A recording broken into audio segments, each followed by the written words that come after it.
guys want to go ahead and introduce yourselves? Yes, I am Doris. Some people call me Doris. Some people call me Sowolo. I have two names, so whatever you're comfortable with. And this is my husband. I am Marv. Uh, I'm often called MJ by my in-laws, and I've gotten accustomed to that. So yeah, Marv or MJ is fine with me. We have four kids. A 12-year-old, a 6-year-old, a 4-year-old, and a 1-year-old. 4, soon to be 5. Yeah, and he's gonna be 5. So 4 kids. Oh, okay. Well, that's amazing. That's awesome. Where are you guys currently located? Where are you guys? Abilene, Texas. Oh, how is it there? Dry. Dry. No, actually, a lie. This year has been pretty wet. Dry. We're getting so much Church rain. on every corner, Republican. That's why I asked. Yeah, I was like, oh, Typical Texas, basically. Yeah. Yeah. Texas. Yeah. all right. Cool. What is the make and model of you guys' mobile vehicle? Well, we I had to look it up, but it's a international, and it's a 300 series or 3000 series, and it's year 99. Okay, cool. So what is it? You guys have a bus, right? Yeah. Yeah. Okay. Yeah. You guys are gonna definitely, when we get to the van tour segment, you guys have definitely got to show us y'all outside of the bus. Because I have got, I see it online, but I want to see it. I want to see it live. So, all right. So, another question is, so why did you all choose this lifestyle? Like, what makes this lifestyle unique to you? And yeah. I'll go first. So I did not know about bus living, van living, or anything until he showed me a video on YouTube of a family living in a school bus, and I was like, "Huh?" It was one guy. Yeah, a guy. No, yeah, a guy, person. and then a family living in a school bus, and I was like, "That is interesting." And at that time, we had a white picket fence house, 5-bedroom, everything filled with everything. I can think of. I was a coupon addict, so I basically had a store in a house with everything you can think of, and it was just a lot of stuff. So when he showed me the bus, I was like, we can do that, and I can actually get rid of all the stuff I don't need, I'm holding on to, because if I don't have a space for it, it's not going to go anywhere. So that's what drew me to bus living. And then I convinced him, and we bought a bus after like a month. Yeah, we bought the bus, put our house on the market, and it just sold. We wasn't even done with the bus, and the house just sold. And we had a big, yeah, so we were moving an unfinished bus. Yeah. How did you feel when she told you that she wanted to do bus life? The house was already on the market. I was working for a company, and I was in the process of selling the house. We was in the process of selling the house already, so the house is already on its way out. But she wanted to do it full time.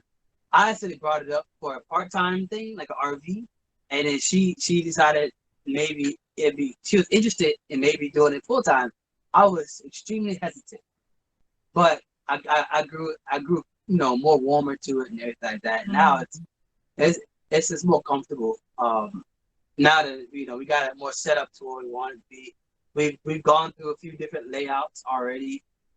Building on it, we built on it.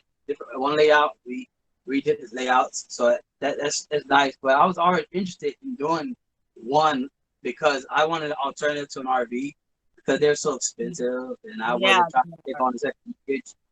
So well, not but I'm pretty good with tools and stuff. So I figured, if it was with a built one, I could do it. And so my wife, she's pretty handy with woodworking as well.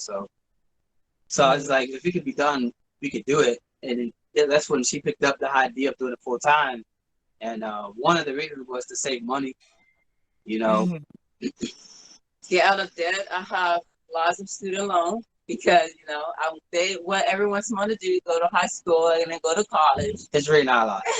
It's a lot of compared to your average American, it's not a lot. Well, but for us, I'm not born here, so whenever whenever I own some money, that just put a lot of weight on my shoulder. I feel like they control me.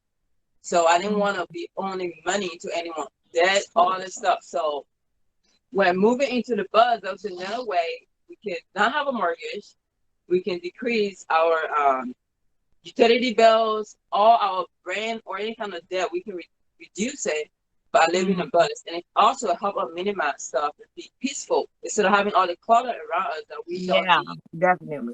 And and living in the bus brought our family together because we're close. We don't, the kids don't have their own room. He don't have his main kid where he can just go away. We're in a one bus, and I feel our relationship way stronger because we're in each other's face all the time. So we're talking, and it's not like, oh, I need my own bubble. So I love that concept of it. We are forced to actually live together as a family, and we have the freedom to travel whenever we want to. We homeschool our kids. It just offering way more freedom than renting or paying mortgage in one spot with people around you that you necessarily don't like, your neighbors, and you're stuck there because it's what society tells you need to do. So yeah. Well, that's a very good reason. I can say that was one of the reasons why we did it too. Was just to not pay rent, have more control over like our finances and all that stuff. So that's actually a lot of the reasons why people tend to go to this lifestyle. So you're already on the right track. Was here, give us a tour of the bus. We have got to see it. yay! Yeah, most definitely. Yes. Door. That's the inside, and then we kept the metal framing on the bus, the door on the outside. Slide thing, and then walking, you have the stairs. This is where we had a heater that came with the bus, and we took it out and put school stuff up here for the kids.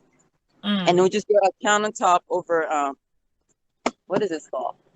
We just built a countertop up here, and we have more the dashboard.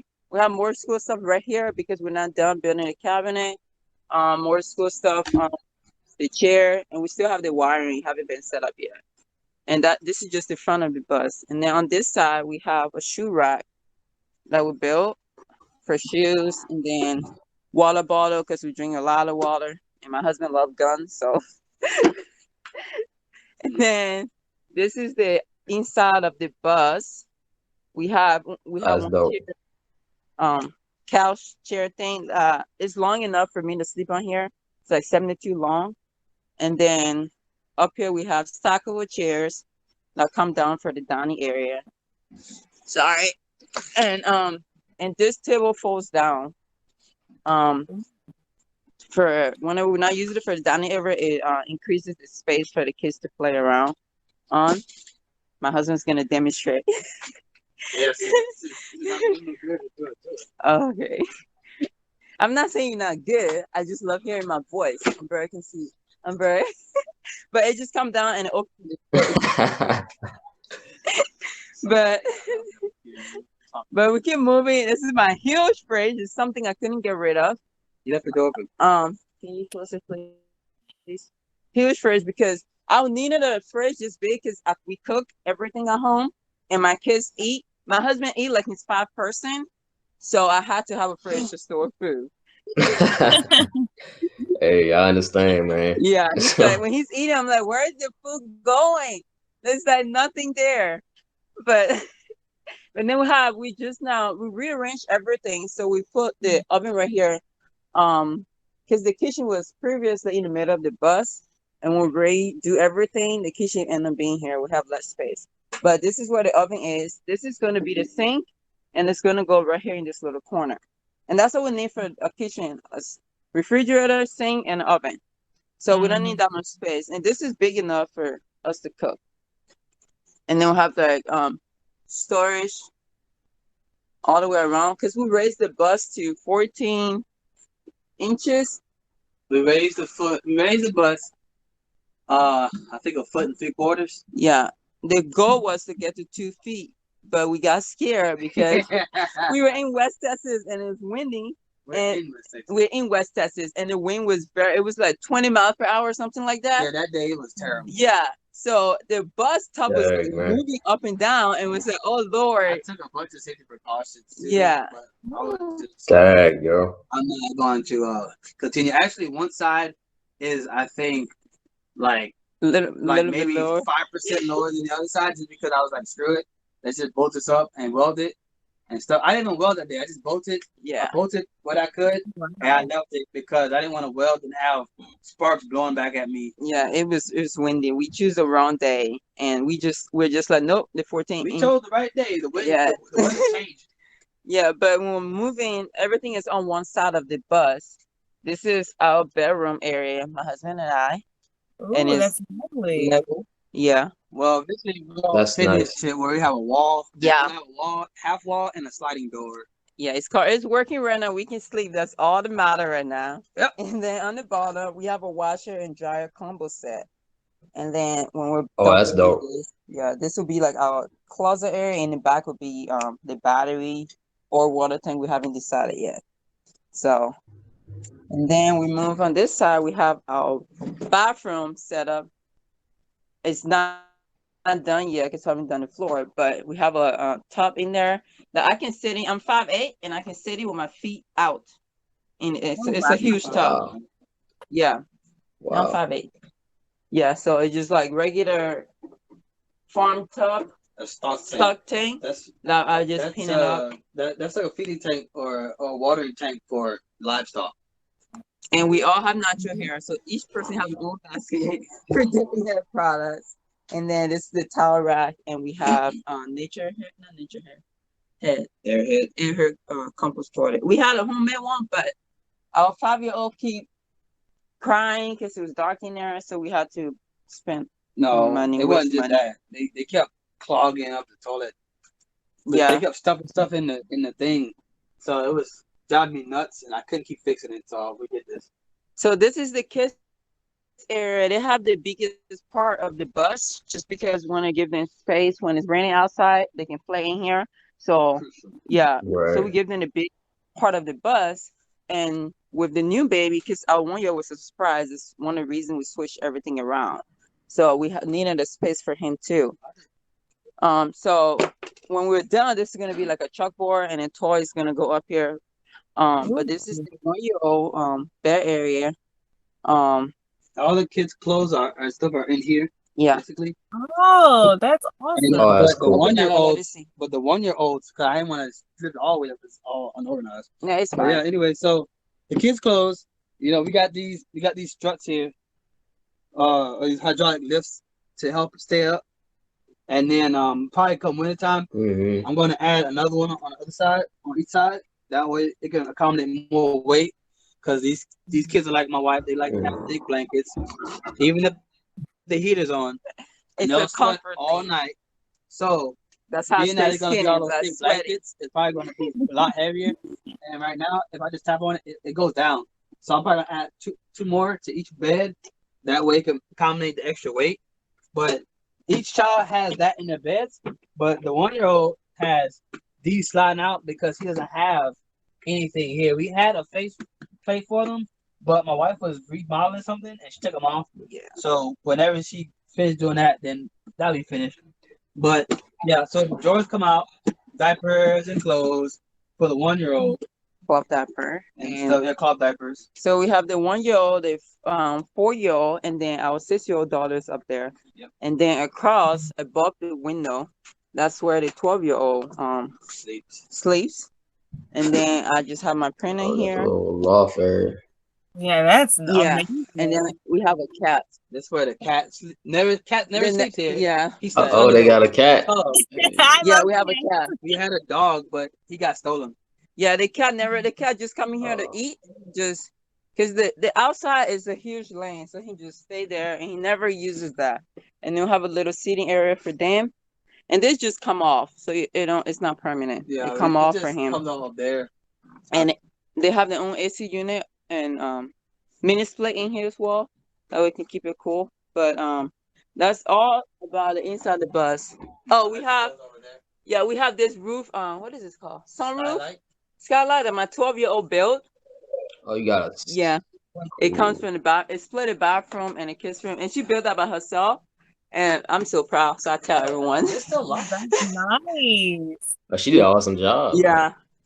So Awesome job. Yeah, it's locked. I can't open it right now. the key is missing. I gotta find the key. But yeah, this is Open. It's supposed to be like this so it can be an emergency exit, but right now it's locked, so it's not much of an emergency exit. yeah. No, but it's dope. I think it's really cool, man. Because those are not really easy to build at times either. Yeah. Right. Yeah, but that's all. This will be a storage. Right now we're using it to store our food It's gonna be a because pull-out couch. yeah, it's gonna pull out to turn into a bed. That's about it. The only thing I haven't show is the outside. Which I don't want to the outside. I'll It's very bad. Let's show the outside so you Very can see, ugly. see how messy it is out there. Because we have pallets and wood everywhere. Since And we're Yeah, still you guys are building. still building it. I mean, I think we can all relate. Yeah. So Pin on the bus. this is the outside of the bus. We're out of mess for now.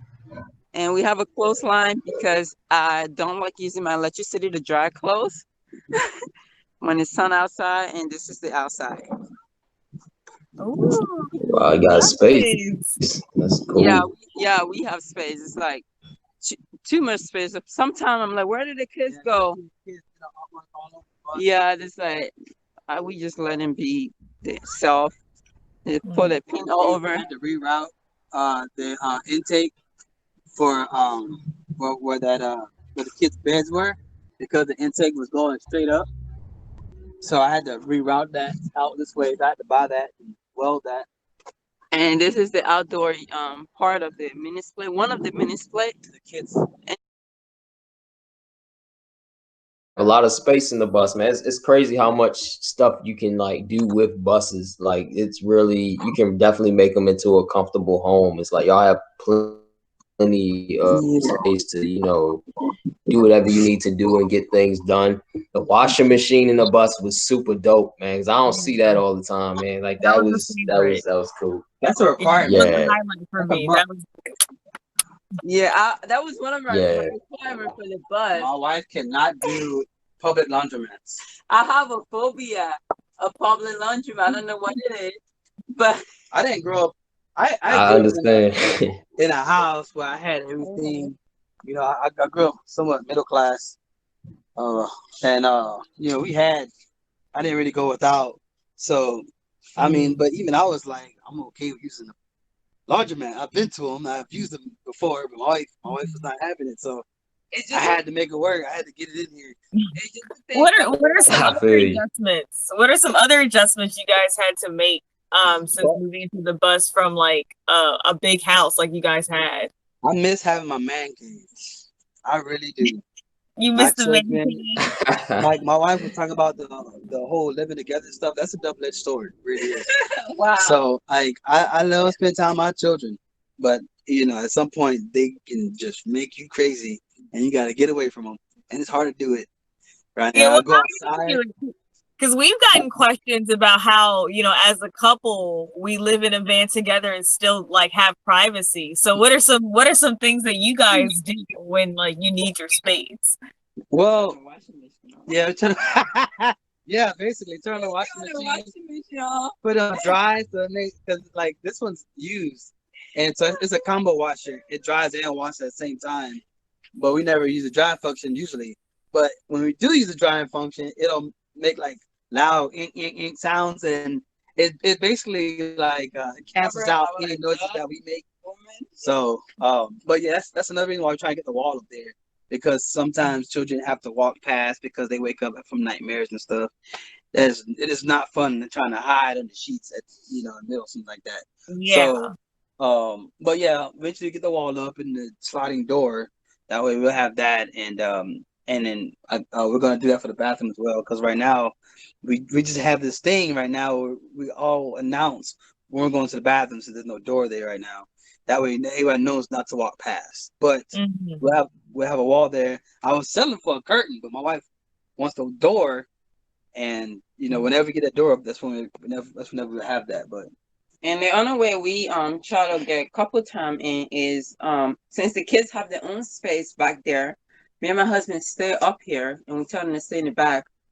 of the bus and we stayed in front, and we can have a movie night or a little date up here without them. That's another way we get couple time. And also That's cool. where we are That's cool. right now, we have family that we trust. So sometimes we just drop them off and we have couple time. We just try to utilize every time we have to spend time together, because we are in a very close living quarters that we have to get the time we take.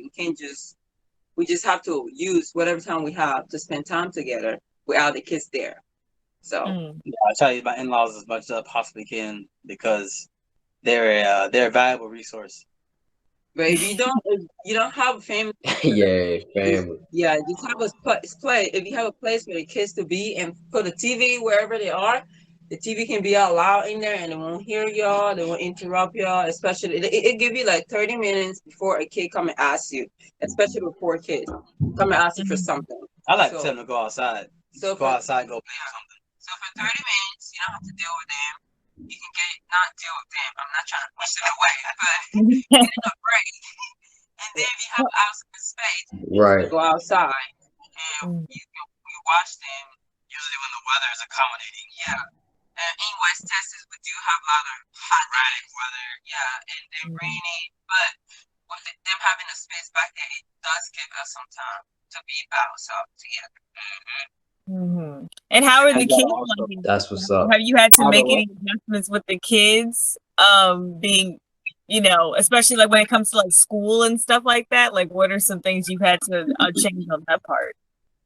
The kids are homeschooled, and since we're in Texas, it's a very free state when it comes to homeschooling. But we do a lot of co-op, a lot of hiking, sports. We just try to make sure they're involved in the community, for sport-wise, because fitness is very important to my husband.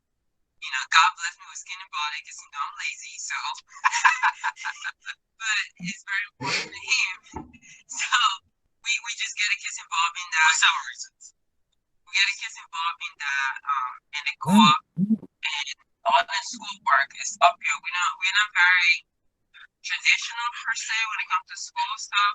We try to plan it out for at least 2 hours out of the day for them to do the schoolwork, and the rest of the time they're free to do whatever they want to do.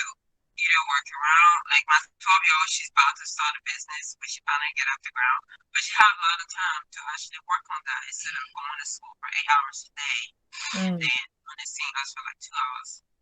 Well, she does 2 hours of school, and the rest of the day she's free to do whatever she wants. That's how we do school and them being involved. I think this lifestyle is important in the Black community, and especially for Black families that have kids. I would say I think a lot of Black people should really do this, because for once, people don't, when you think of people going outdoors, people just assume it's just a white people thing. But it's not, and that's a stereotype that just put out there that we as Black people take into that, and we're living into that. When we try to do something, oh, you're doing that white people thing? No, it's not. That's me. We used to do that when we started dating. When I wanted to go hiking or strawberry picking, said that's no, never hiking. But she wanted to go. She wanted to do like things like she said strawberry picking, whatever. And I just had a reaction to that. That's why people shit, And it's primarily because when I was in high school, I had a teacher who was white, and she went strawberry picking, and she actually injured herself in some weird way strawberry picking, and every person I've ever known who done it was white. I've never heard of any Black families or people doing stuff like that. So and that's what I don't like. I'm like, no, that is not a specific activity. It's not assigned to one race. Anyone can do it. If you love it, you can do it. And with living tiny, Black people can save money. There's a lot of Black people working day to day in multiple jobs just to pay rent. And where does that go? 30 years down the line, and your kids are out of their house. You still don't have money in your saving account to travel. You're still repeating the day over and over again. We need to get out of that cycle. That is not a way for us to be living, for us to be raising our kids. And we barely see our kids. And basically, I'm referring to my mom in this subject. She does that. She works and works and works, and she's never off because she have to work about game system for my kids or that they really don't need, especially especially stuff that they don't need. The kids don't need that. You need to give them stuff they need. It's nice that they have stuff like that, but they don't need that to survive. They need nature. They need to learn. And I feel like we spend too much money on what is it called? Possession and actually enjoying life. And it's bad when it comes to the Black community. And it's not, and I'm saying Black, not just African American, all Black community, because when I travel, Black people were always buying stuff, working and paying, and then making another person rich who could be saving, could be enjoying time with our families. And so I think this is very important for us to get that into the Black community. Like, hey, stop repeating what you're told is normal. Get out of that. Do what you love to do and enjoy life. I feel like that was windy. Absolutely. Long-winded. But I mean, from my standpoint, it was like she's talking about outdoor stuff. It should be not just that. Also, it's being independent and free. Not like I said, like not going along with status quo and everything like that. And one of the biggest issues with economically with Black people, not just Black people, but people, Americans in general, is that they tend to settle down somewhere and stay there, and even through economic hardship, they stay there, and they settle roots there. That's their roots, so they don't want to leave, and they don't go out to more prosperous regions of the country and stuff like that. And this gives us opportunities to do that whenever we so choose to.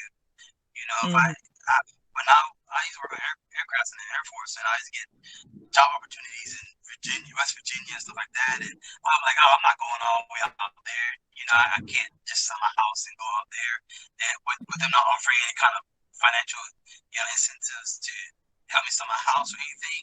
And with this, I can take up any work. Now I work for myself. I can travel to different sites to do work, but this gives us opportunities to go to where the money is if we, for me, really. Absolutely. But now, if this well is dried out, I need to go somewhere else and dig another well. What do you want? What do you want people to take away from this interview? Be free. don't shackle yourself to Be free. What society thinks is normal.